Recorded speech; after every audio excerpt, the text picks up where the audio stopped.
Hæ, í þessum myndbandi ætlum við að tala um flipa. Að öllu jöfnu erum við ekki bara að heimsækja eina og eina vefsíðu eins og við gerðum í seinasta myndbandi.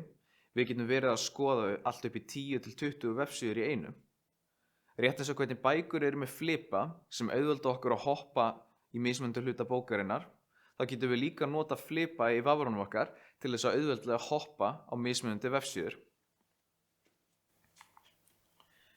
Nú er ég með vafran opinn og til þess að búa til nýjan flipa þá einfaldlega ýti ég á plústakkann upp í hægra horninu og taki eftir hvernig svæðið efst uppi skiptist núna í tvennt.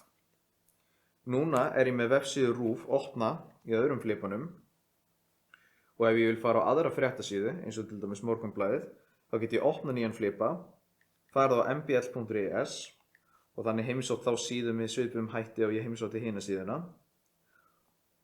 Nú er ég með MBL opið hérna og ef ég vil skipta núna aftur yfir í RÚV þá einfaldlega ýti ég á flipan hérna uppi og ég get bætt við þriðju síðunni alveg eins. Þannig núna til dæmis ef ég ýti á plústakkann aftur þá get ég heimsótt vísi hérna.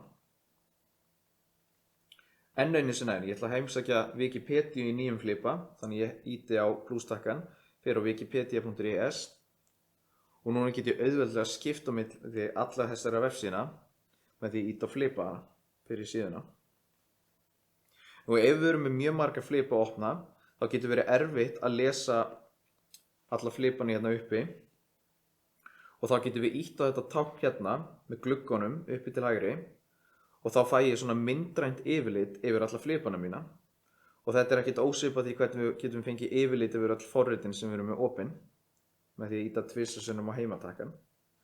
Þannig að núna, ef ég ýta á þennan takka, þá get ég einfaldlega ýtt á gluggan með þeirri vefsíðu sem ég vil heimsækja og þá skiptir hún flipa fyrir mig. Þannig að svona getum við auðveldlega verið með marga vefsíður opnar í einu og skipta á milli þeirra án þess að þurfa að fara upp í leitastökuna og stimpla inn vefslóð fyrir þá vefsíðu sem við viljum heimsækja.